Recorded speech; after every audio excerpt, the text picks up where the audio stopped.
When I was growing up, my father used to say, Talia, it's just certain things you don't do as a woman. And I ain't even gonna lie to y'all, I used to get so irritated, like, why are you telling me this? I'm like, he says, number one, if respect isn't being served, you leave. I used to say, just like that. He said, oh yeah, just like that. You teach people how to treat you.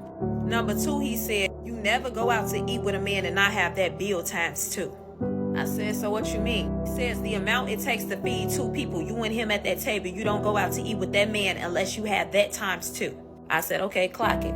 Never thought I would need that one. I was 25 years old, called myself dating a man, and as we sat down at the dinner table, we had a heated discussion. He asked me did I think I was all of that because I had money, had my own car, had things going on for myself.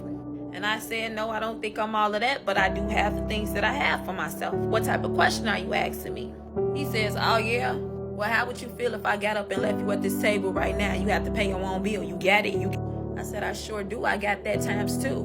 Now, what you gonna do about it? I said, I got my own car out there, so I'm gonna leave this restaurant. It's gonna be what it's gonna be. Long story short, you better stay ready so you ain't gotta get ready. That's what my father was trying to prepare me for. You don't know how people be thinking when they get you in a certain predicament, in a certain situation, just to see you on your toes. Number three, my dad told me, you can put all the makeup in the world on you. You can put your best fit on. You can put everything together well. But if you ain't got nothing up here, you ain't got nothing to your name. As he would say, women got cat. What else you got?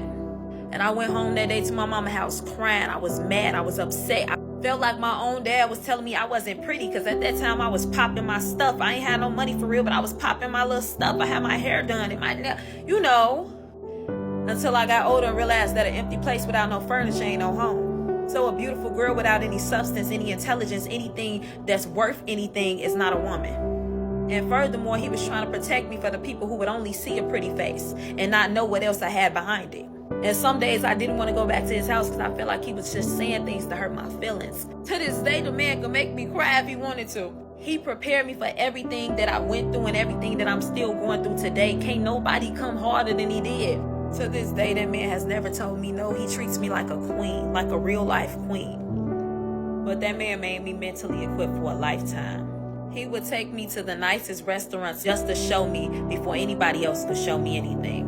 And as we took those rides, he would give me life lessons. Ladies, we living in a day and time where people think your femininity and your womanhood is a joke.